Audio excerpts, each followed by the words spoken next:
Nah, saya sudah menyatakan bahwa kalau itu salah berarti dari diri saya sendiri dan saya bertanggung jawab kepada Allah dunia dan akhirat. Tidak perlulah sahabat mengkritik saya dan mencaci maki saya lewat Facebook dan internet.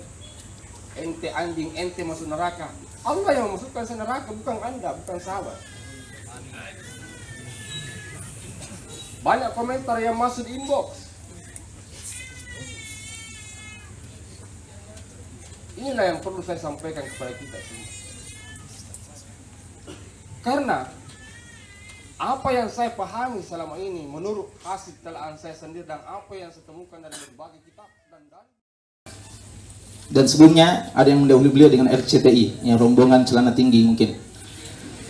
Nah, disinilah persoalannya. Dan persoalan ketiga tentang cadar, seandainya beliau mengatakan cadar tidak wajib, maka kami tidak merasa terpanggil untuk menanggapinya. Tapi beliau mengatakan cadar bukan pakaian muslimah. Maka perlu dipahami bahwa ini bukan persoalan furu'iyah di sini. Di sini adalah persoalan pemahaman terhadap dalil-dalil tersebut dan bagaimana metode dalam memahami bahwa istri Om Muhammad tidak bercadar. Itu yang saya masuk, bisa dibuka rekamannya, pasti Anda rekam. Itu yang saya masuk guru-guru saya di Gombrak waktu saya sekolah ketika itu. Coba perhatikan guru saya nyanter di Gombrak, saya dan Ustaz Patahudi. Itu waktu, mungkin sekarang sudah bercadar. Coba dibuat, jadi saya masih ingat kata-kata saya. Waktu saya nyanter di Gombrak, guru-guru saya orang Muhammadiyah tidak ada yang bercadar istrinya. Ustaz Said Samad, Ustaz Ja'bar Nasir, Ustaz Jalil. Boleh jadi sekarang itu bercadar karena adanya pemahaman yang itu bisa dibuat. Saya tidak pernah menyatakan bahwa tidak bercadar. Jadi tolong perhatikan ini sahabat.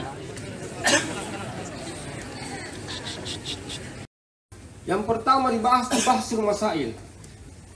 Ketika Bahsul Masail yang bawah sini mulai dari tingkat kecamatan, kemudian kabupaten, provinsi, dan ketika itu bermasalah itu disampaikan ke muktamar tingkat nasional, termasuk masalah cadar. Itulah yang dibicarakan di tingkat muktamar di muktamar 63 di Boyo ketika itu. Datanya ada sama saya, sahabat bisa nanti data dan isinya. Itu hasil muktamar dianjurkan untuk bercadar.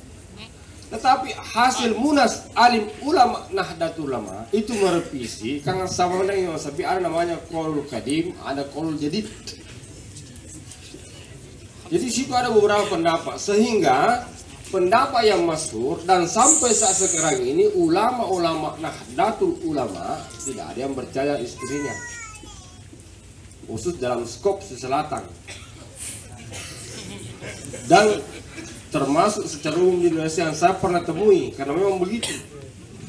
Karena Nahdlatul Ulama juga itu kan terbagi sahabat. Ada dia NU karena memang pernah dikader di NU, semua yang pernah dikader di NU pasti tidak bercadar istri. Semua yang pernah dikader. Ada NU karena NU kultur. NU kultur ini yang berdasarkan tradisi orang-orang NU, misalnya karena dia kunut, dia ziarah kubur, dia baca 9 kali, itu NU kultur, tapi karena tidak pernah dikader.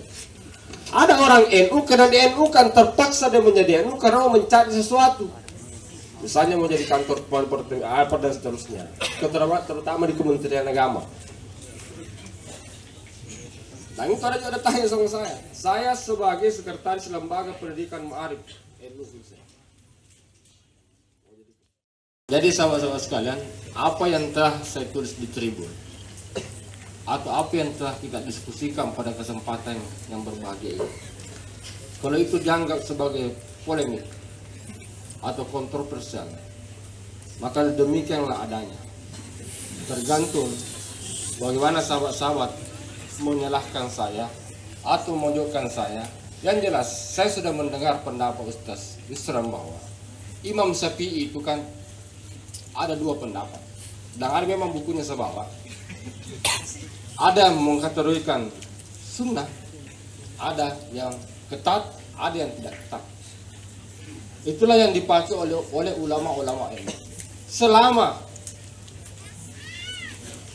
tidak menimbulkan fitnah dan boleh jadi karena kemaslahatan bagi mereka itu menganggap bahwa itu belum menimbulkan fitnah, maka mereka menggunakan jilbab seperti yang ada selama ini, tetap kelihatan muka dan kedua telapak tangan. Itu di lingkungan Nahdlatul Ulama. Kemudian yang terakhir, sahabat-sahabat sekalian, sekiranya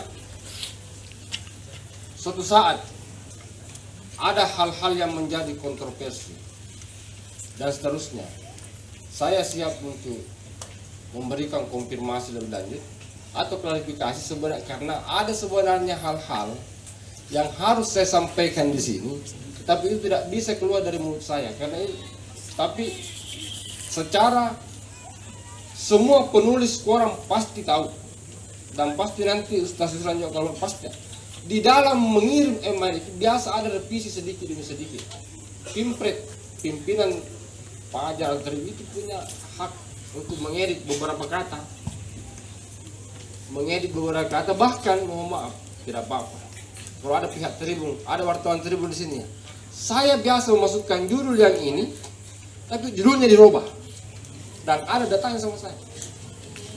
Makanya itu selalu terpaksa saya sampaikan di tempat ini. Sekian demikian. Wallahu muwaffiq ila aqwamit thariq. Wassalamualaikum warahmatullahi wabarakatuh. Terima kasih. Kesempatan kedua kita persilakan kepada Ustaz Muhammad Yusran Ansar untuk menyampaikan pernyataan terakhir mengenai apa yang telah disampaikan pada forum ini. Ya, bismillah. Tentu saja pertemuan kita ini adalah takdir Allah Subhanahu wa taala ya, dengan munculnya tulisan ini. Mudah-mudahan bisa justru mengajak kita ya untuk lebih memperhatikan sunnah Nabi SAW yang selama ini sebenarnya terus terang bukan cuma satu tulisan itu yang mengusik ya para pecinta sunnah. Masih banyak lagi tulisan-tulisan yang lain atau penyampaian-penyampaian yang lain ya, dan alhamdulillah kita sendiri sudah ketemu langsung dengan Bapak Mahmud Suyuti ini dan beliau sudah menyampaikan alasan-alasannya. Kita prasangka baik ya, judul-judul yang sangat provokatif itu memang bukan bahasa beliau. Walaupun biasanya judul itu tetap muncul karena adanya kata-kata tersebut dalam makalah ya. Jadi cari kata-kata yang istilahnya sebagian orang yang paling seksi, lalu itu dimunculkan ya, agar memang bisa menarik perhatian ya, menarik perhatian. Maka inilah yang kita katakan tadi, yang mengutip sabda Nabi SAW, perlu hati-hati dalam setiap ungkapan kita ya, karena bisa saja kita anggap enteng ya, la yulqi biha bala, tapi menjadi persoalan besar bagi kita ya di hari kiamat kelak.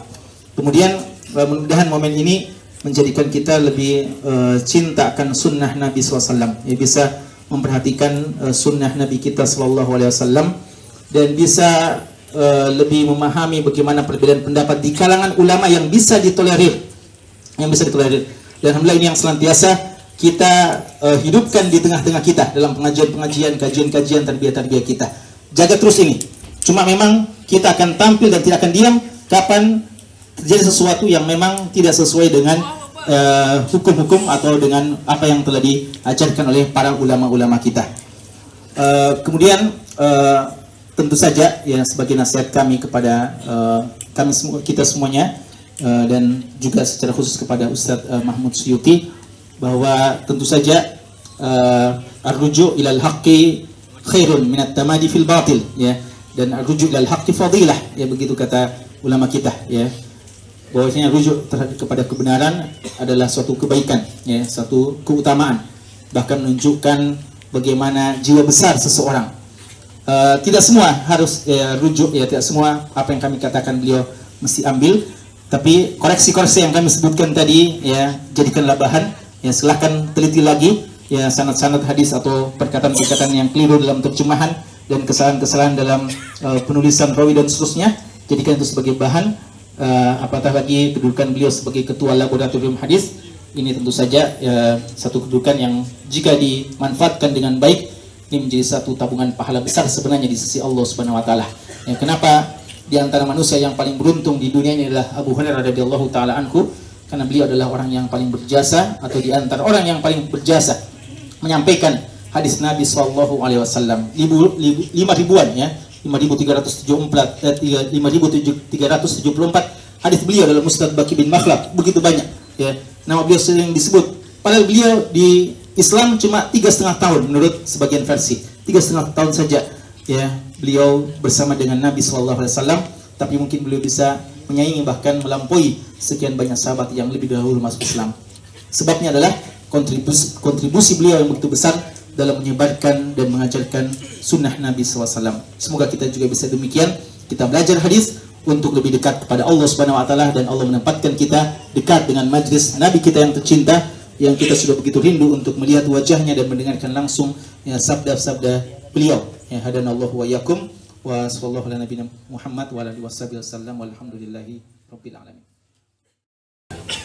Bismillahirrahmanirrahim. Assalamualaikum warahmatullahi wabarakatuh. Saya sangat berbahagia sekali karena ada adik saya yang dulu memang pernah di pesantren sama-sama, ternyata ilmunya sudah baik, tetapi harus lebih diperbaiki ke depan. Sebab ketinggian ilmu bukan membuat kita sombong, tetapi ketinggian ilmu membuat kita lebih tawadu kepada Allah Subhanahu wa taala. Sebab kata Rasulullah, man tawadha'a lillahi rafa'ahu Allah. Siapa yang tawadu kepada Allah, maka Allah akan meninggikan derajatnya. Orang yang tawadu sesungguhnya adalah orang yang mencintai Allah dan mencintai Rasulnya. Dan ketika kita berbicara tentang mencintai Rasulnya, maka aspek apapun yang bisa kita lakukan dan kita buat dari qaulun wa fi'lun wa taqrirun Nabi yang bisa kita terima dan kita ambil semaksimal kemampuan kita. Saya tadi sering disebut-sebut nama, jadi makanya saya tidak enak kalau saya tidak tampil sedikit. Dan sebagai info dari saya untuk rekan-rekan, saya ada buku kecil namanya Al-Lihyatu Limadha. Artinya berjanggut itu apa alasannya? Kenapa? Di sini ada beberapa. Satu, yang pertama ta'atun, yaitu ketaatan kepada Allah Subhanahu wa taala dengan hujah-hujahnya. Yang kedua, fitratun insaniyah, yaitu fitrah insaniyah. Yang ketiga adalah rujulatun wa fuhulah, sebagai gambaran kelaki-lakian dan kejantanan. Jadi kalau ada orang yang tidak berjanggut itu tidak jantan. Tetapi maaf, Ini bukan kesimpulan ya. ada memang yang memang secara natural tumbuh baik, tapi ada yang tidak bisa. Itu tidak kategori yang tidak bisa, karena secara natural juga tidak ditakdirkan memiliki yang seperti itu. Tapi kalau bisa, tolong dipelihara karena itu kebaikan. Lalu kemudian zinatun wa takrim, sebagai perhiasan dan kemuliaan laki-laki. Lalu kemudian sabilul mu'minin, adalah jalannya orang-orang beriman. Dan kemudian simatul anbiya, dari cerita Nabi Adam sampai Nabi terakhir Nabi Muhammad Rasulullah. Saya baca beberapa buku, itu adalah ciri khas mereka. Dan ketika itu jadi ciri khas terkhusus Rasulullah, maka tidakkah lebih baik ketika kita jadikan teladan dalam hidup. Lalu kemudian sunnatun Muhammadiyah, yaitu sunnah dari Nabi Muhammad Rasulullah Sallallahu Alaihi Wasallam. Hujahnya saya tidak bisa buka, tetapi apa judul-judul yang ada di sini mudah-mudahan bermanfaat. Dan siapa yang ingin silakan hubungi saya, boleh dikopi dan disebarkan. Iya, dikopi dan disebarkan karena ini adalah baik. Dan saya berterima kasih, mudah-mudahan ini lika atau halqa ini bukan untuk menutupi kebenaran, tetapi mengangkat kebenaran semakin menjadi berlian dan bersinar. Dan kita doakan seperti yang dikatakan oleh Ustaz Yusran, ar-ruju'u ilal haqqi, tadi dikatakan ada wajibun, yaitu kembali kepada kebenaran adalah sebuah kewajiban, dan itu bukan sesuatu kehinaan, bahkan itu akan mengangkat derajat kita semua. Terima kasih banyak. Hadanallahu wa iyyakum ajma'in. Wassalamualaikum warahmatullahi wabarakatuh.